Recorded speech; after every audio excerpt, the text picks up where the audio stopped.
Assalamualaikum warahmatullahi wabarakatuh. Perkenalkan, nama saya Amelia, NIM 2019 14 3500.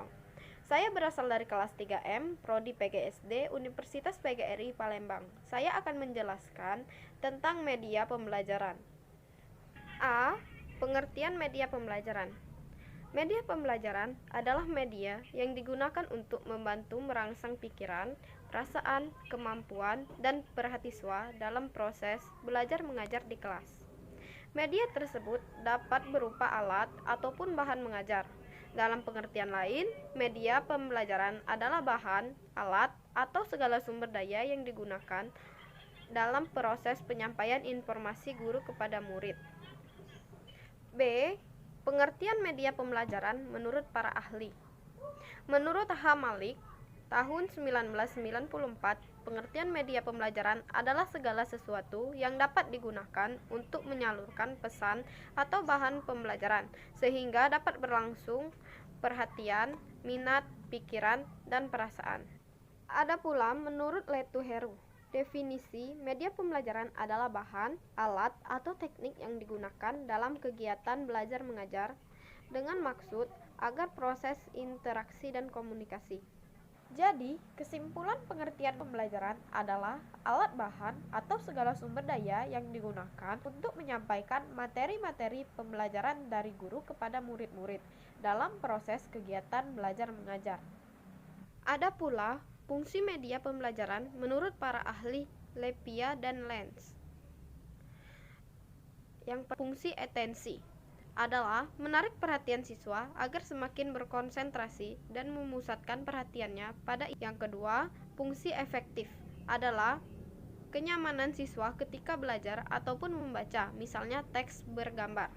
Ada pula fungsi media pembelajaran secara umum. 1. Menarik perhatian siswa. Terkadang siswa kurang tertarik atau antusias terhadap suatu pelajaran.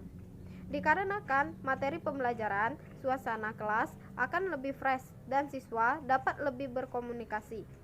Terlebih ketika media pembelajaran yang digunakan bersifat unik atau menarik.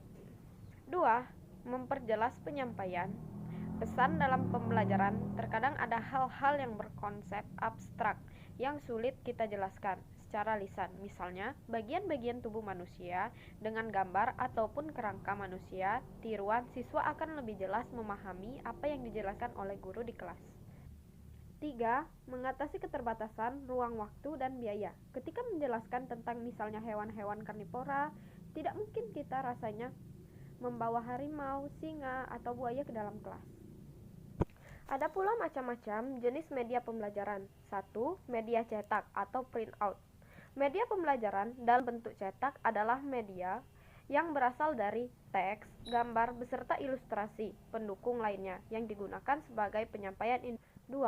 Media audio adalah media yang berbasis suara atau bunyi-bunyian dan kesan nonverbal. 3. Media audiovisual, media yang menyampaikan gambar dan audio dalam waktu bersamaan. Media ini adalah media yang dapat didengar sekaligus dilihat. 4. Multimedia interaktif adalah media pembelajaran yang berbasis multimedia yang dilengkapi alat mengontrol yang dapat dioperasikan penggunaan sehingga alat dapat memberi respon dan ada hubungannya timbal balik antar alat dan pengguna. Ada pula manfaat media pembelajaran menurut para ahli Kemp dan Dayton pada tahun 1985. Yang pertama, penyeragaman penyampaian materi pembelajaran. Yang kedua, proses belajar mengenal menjadi lebih menarik, jelas, dan interaktif. Evaluasi waktu dan tenaga. Yang pertama, meningkatkan kualitas hasil belajar para murid, dan yang kedua, memungkinkan kegiatan mengajar. Manfaat media pembelajaran bagi guru. Yang pertama, memudahkan guru dalam menjelaskan materi rumit.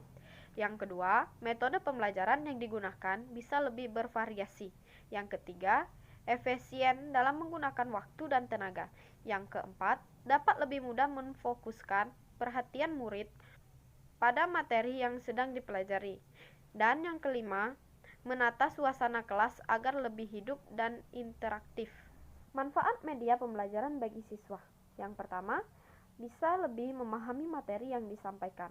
Yang kedua, pembelajaran lebih menyenangkan dan mudah dimengerti. Yang ketiga, kualitas belajar siswa meningkat. Yang keempat, proses belajar dapat dilakukan di mana saja. Yang kelima, mendukung pembelajaran mandiri atau otodidak. Dan yang keenam, membangkitkan motivasi, minat, dan keinginan belajar.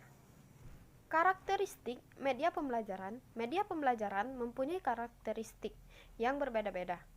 Antara satu dan lainnya, karakteristik tersebut dikelompokkan sesuai dengan jenis dan juga penggunaannya dalam proses KBM. Misalnya, media visual adalah media yang hanya dapat dilihat dan di dalamnya terdapat unsur-unsur berupa bentuk, garis, tekstur, dan lain sebagainya. Kemudian, media audio adalah media yang hanya dapat didengar. Isi pesan media ini diterima melalui indera pendengar atau telinga. Kriteria pemilihan media pembelajaran. Dalam penggunaan media pembelajaran, guru harus memastikan bahwa media yang dipilih sesuai dengan kebutuhan, tujuan pembelajaran. Untuk itu, ada beberapa hal utama yang harus diperhatikan dalam pemilihan media pembelajaran. Menurut Hermawan, setidaknya ada 3 hal yang perlu dijadikan pertimbangan dalam pemilihan media pembelajaran. Di antaranya, yang pertama, tujuan pemilihan media. Yang kedua, karakteristik media. Yang ketiga, alternatif media pembelajaran yang dipilih. Contoh media pembelajaran.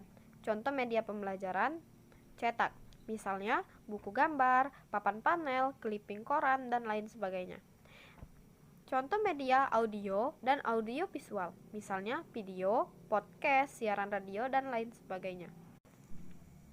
Baiklah, demikian penjelasan dari saya tentang media pembelajaran. Saya akhiri, wabillahi taufik wal hidayah. Wassalamualaikum warahmatullahi wabarakatuh.